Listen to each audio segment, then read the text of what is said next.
पढ़ते हैं। आपके अनुसार एक छात्र को कितने घंटे तक पढ़ना चाहिए जो कॉलेज में पढ़ रहा हो, ग्रेजुएशन में? देखिए, उनको लगता है कि पढ़ाई का कीड़ा बन करके, किताबी कीड़ा बन करके बहुत ज़्यादा 15-15 घंटे, 10-10 घंटे, 12-12 घंटे पढ़ के ही वो नंबर ला। बच्चों को ये सोचना चाहिए, स्टूडेंट ये सोचना चाहिए कि नंबर की लड़ाई में मत पड़े। नमस्कार, गलगोटियाज टाइम्स में आपका स्वागत है। मैं हूं जेपी यादव। सीयूईटी यूजी का परिणाम घोषित हो चुका है और इसी के साथ छात्र छात्राओं ने शुरू कर दी है काउंसलिंग की तैयारी। और ज्यादातर बच्चों में ये समस्या होती है, कभी कभार उन्हें कॉलेज अच्छा मिलता है तो सिलेबस अच्छा नहीं मिलता, यानी विषय अच्छे नहीं मिलते हैं, और कई बार विषय अच्छे मिलते हैं तो कॉलेज उनके मन पसंदीदा नहीं मिल पाते हैं। आज हमारे साथ हैं अरुण श्रीवास्तव जी, देश के जाने माने काउंसलर और मोटिवेटर। आज हम इनसे बात करेंगे जो सीयूटी यूजी में जो समस्याएं आती हैं कॉलेज में एडमिशन के दौरान, बच्चों को जो संशय होता है, कुछ समस्याएं होती हैं और उनकी समझ पे भी कई बार उनको दिक्कत होती है। कौन सा सिलेबस तय करें, कौन सा सिलेबस नहीं तय करें, क्या पढ़ें क्या नहीं, क्या सब्जेक्ट लें, उन सभी संशय को दूर करने के लिए आज हम बात करेंगे अरुण श्रीवास्तव जी से। और श्रीवास्तव जी, आज सबसे बड़ा सवाल ये है कि रिजल्ट आने के बाद, यानी सीयूटी का रिजल्ट आने के बाद अब ये छात्रों में भ्रम रहता है कि उनकी मन पसंदीदा जो कॉलेज होते हैं उसमें एडमिशन लेना चाहते हैं, लेकिन समस्या ये होती है कई बार उनकी रैंकिंग नहीं होती है, उनके स्कोर इस तरह नहीं आते हैं, और कभी कभी उनके स्कोर बहुत अच्छे होते हैं तो उनको सब्जेक्ट नहीं मिल पाता है या फिर कॉलेज अच्छा नहीं मिल पाता है। तो ये दुविधा को कैसे दूर करेंगे छात्र छात्राओं की है? तो जी, बहुत अच्छा सवाल है। देखिए, मेरा मानना है, मेरा पहला सूत्र है, मैं हर बच्चे को कहता हूँ कि हर बच्चा, हर छात्र, हर स्टूडेंट टैलेंटेड होता है, उसके अंदर टैलेंट होता है, लेकिन कई बार दिक्कत ये होती है कि वो अपने टैलेंट के हिसाब से अपने टैलेंट को दिशा नहीं दे पाता, सही दिशा नहीं दे पाता है। तो जब सीयूटी का रिजल्ट, यूजी का रिजल्ट आ चुका है और बच्चे एडमिशन की काउंसलिंग की प्रक्रिया में हैं, तो बहुतों में ये भ्रम है कि मेरा कट ऑफ, मेरा मेरिट में नंबर जो है, मैं जो कोर्स चाहता हूँ, मैं जो कॉलेज चाहता हूँ, मैं जो विषय चाहता हूँ, उसमें एडमिशन मिलेगा कि नहीं मिलेगा। तो जिनका मेरिट में हाई रैंक है उनको तो आसानी से मिल जाता है, लेकिन लाखों बच्चे ऐसे हैं जिनको अपनी मनपसंद कोर्स नहीं मिल पाता है, मनपसंद कॉलेज। तो कई बार ऐसा होता है कि वो देखते हैं कि हमको अच्छा कॉलेज मिल रहा है तो चलो जो विषय मिल रहा है उसी में एडमिशन ले लो।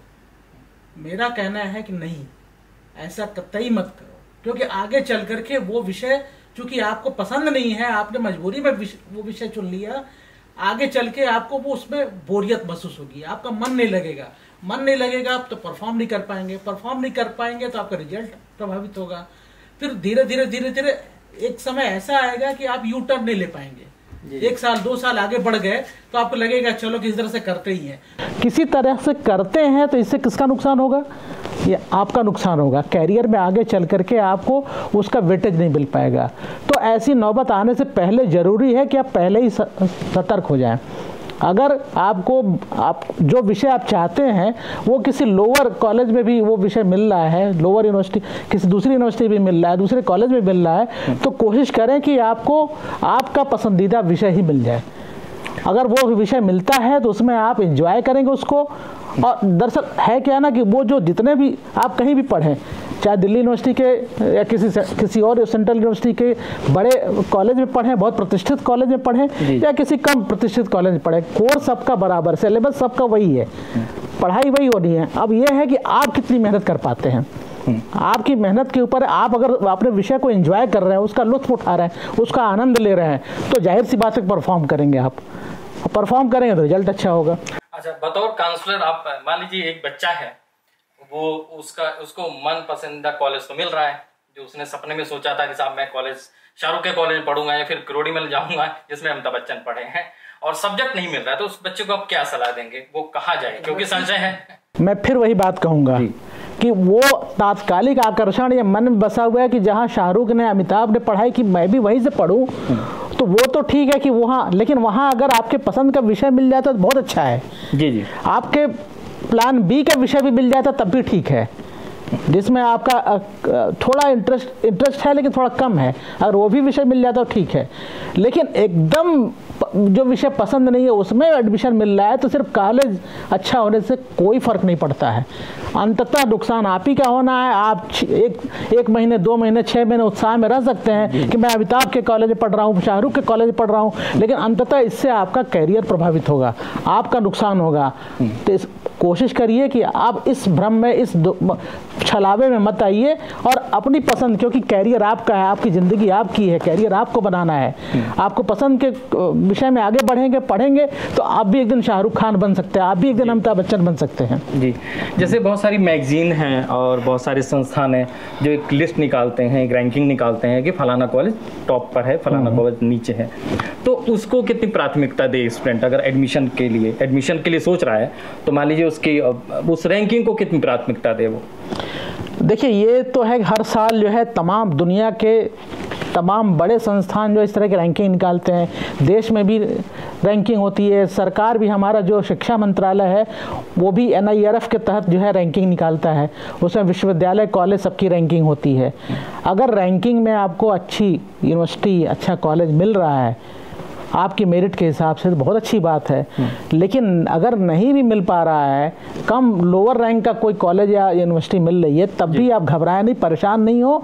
आप चिड़िया की आंख की तरह, अर्जुन की तरह आपको देखना है अपना लक्ष्य, कि हमको ये हमारा टारगेट है, ये लक्ष्य है, इसमें कैरियर बनाना है, इसमें हमको अपना कैरियर चमकदार बनाना है। जी जी। अगर वो चिड़िया की आंख की तरह आप देखेंगे, लक्ष्य साधेंगे उसको, तो आप जो है कोई कॉलेज हो, इससे फर्क नहीं पड़ता है, क्योंकि आप कॉलेज के भरोसे नहीं, अपने भरोसे पढ़ाई कर रहे हैं। कॉलेज का तो एक करिकुलम है, एक सिलेबस है जिसके तहत आप पढ़ाई कर रहे हैं। जी जी, ठीक है, इसलिए अपने पर फोकस करें, आपकी अपने इंटरेस्ट पे फोकस करें, आपके अपने पैशन पे फोकस करें।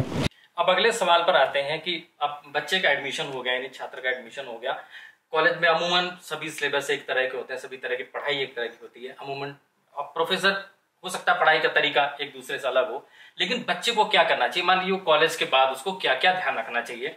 ट्यूशन या फिर अलग तरह की पढ़ाई वो कैसे कर सकता है? देखिए, मैं बहुत बेसिक सी बात बता रहा हूँ कि मैं ये नहीं कह सकता कि कोई फैकल्टी अच्छी है, कोई फैकल्टी खराब है। जी जी, उनका पढ़ाने का तरीका अलग हो सकता है, बच्चे को वो कितना इंगेज कर पाते हैं, कितना कनेक्ट हो पाते हैं फैकल्टी। तो जो क्लास में पढ़ाया जा रहा है वो रेगुलर स्टडी तो करें ही, रेगुलर क्लास करें ही आप, लेकिन इसके अलावा चूंकि आपका अलादीन का चिराग क्या है, आज आपके हाथ में स्मार्टफोन जो है वो अलादीन का चिराग है आपके हाथ में, जिसमें दुनिया भर की चीजें हैं। तो आप अंडर ग्रेजुएशन कोर्स कर रहे हैं, यहाँ से आपके कैरियर का टर्निंग पॉइंट शुरू होता है। यहीं से आपके कैरियर दिशा लेना, आकार लेना शुरू करता है। तो आप जो विषय पढ़ रहे हैं ये प्राइमरी स्कूल या हाई स्कूल नहीं है। अब आपको देखना है कि मैं बार बार चिड़िया के आंख कर रहा हूँ, तो आपको लक्ष्य की ओर देखना है। जो क्लास में पढ़ाया जा रहा है उससे इतर आप जानिए कि मैं जो विषय पढ़ रहा हूँ वो इंडस्ट्री से कितना कनेक्ट है। इंडस्ट्री में जो बदलाव हो रहे हैं, दुनिया में जो बदलाव हो रहे हैं, देश में जो बदलाव हो रहे हैं, इंडस्ट्री की आवश्यकताएं बदल रही है, उसके हिसाब से जो पढ़ाया जा रहा है अगर वो पर्याप्त नहीं है तो आप खुद से भी नेट की मदद से, यूट्यूब की मदद से, या और सारे सोशल साइट्स हैं, वहां आप सोशल साइट देखने में वक्त जाया करने के बजाय अपनी स्किल, अपनी पढ़ाई को एनरिच करने पर ध्यान दें। जी। इसका फायदा आपको इंडस्ट्री से कनेक्ट होने में मिलेगा।